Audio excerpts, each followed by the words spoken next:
तो पुण्यात्माओं, आज तक हम अपने सद्ग्रंथों के खजाने से परिचित नहीं हुए, जिस कारण से हम इन अज्ञानी ऋषि महर्षि इनकी दंत कथाओं पर आधारित रहे और भगवान के लाभ से वंचित रहे। हम भिखारी बन गए, हम चोर और जवारी बन गए। परमात्मा जो सुख देगा, परमात्मा जो आपको बेनिफिट देगा, आपको किसी तरीके से नहीं हो सकता। मान लीजिए कि आपके भाग्य में धन नहीं है और आप चेष्टा करते हो धन कमाने की, तो आप 2 नंबर का काम करोगे। 2 नंबर के काम से या चोरी से, ठगी से, मिलावट से, जो भी तुमने किया, मान लीजिए आपने पैसा इकट्ठा कर भी लिया, आपके भाग्य में तो है नहीं, वो रह नहीं सकता, वो पैसा जाएगा और आपके पास वो केवल पाप पाप रह जाएंगे, धन रहेगा नहीं। जैसे एक व्यक्ति ने बताया कि जी मैं बहुत निकम्मा आदमी था, बहुत ही ज़्यादा गलत तरीके से धन कमाया करता था, 2 रुपये के आइटम लाता था, ओरिजिनल कह के बेचता था, 35-35 के 30-30 रुपये की। फिर क्या हुआ कि मेरा पुत्र, इकलौता पुत्र, रोग से ग्रस्त हुआ। आसपास के लोकल डॉक्टरों को दिखाया, कोई राहत नहीं मिली। फिर झाड़ फूक वालों का फंस गया, लाखों रुपये खराब किए। अंत में फिर चेक कराया तो उसके दोनों किडनी खराब पाई, कंडेम होगी।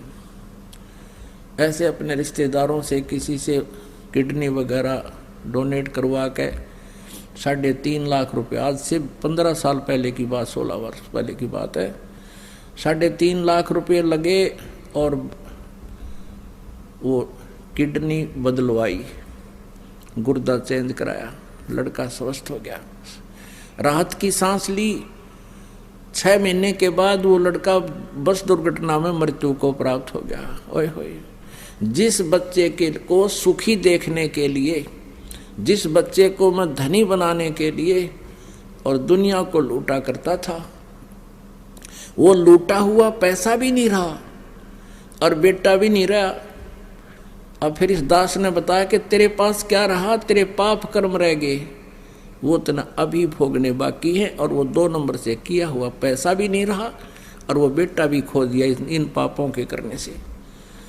तो पुण्यात्माओं, आप इस परमेश्वर कबीर जी पर विश्वास करके देखना और कुछ दिन सत्साधना करके देखना, आपके भाग्य में ना होगा तो भी परमात्मा आपको देगा।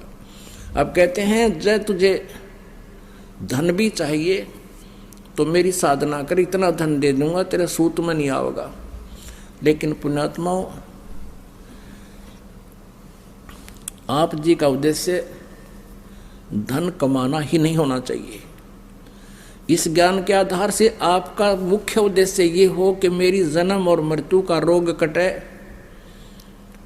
और जब तक हे भगवान इस काल के लोक में हम रहें और आपकी भक्ति करें, तब तक हमें इतना दीजिए, साईं इतना दीजिए, जामे कुटुंब समावे, हम भी भूखे ना रहें, अतिथि न भूखा जाए।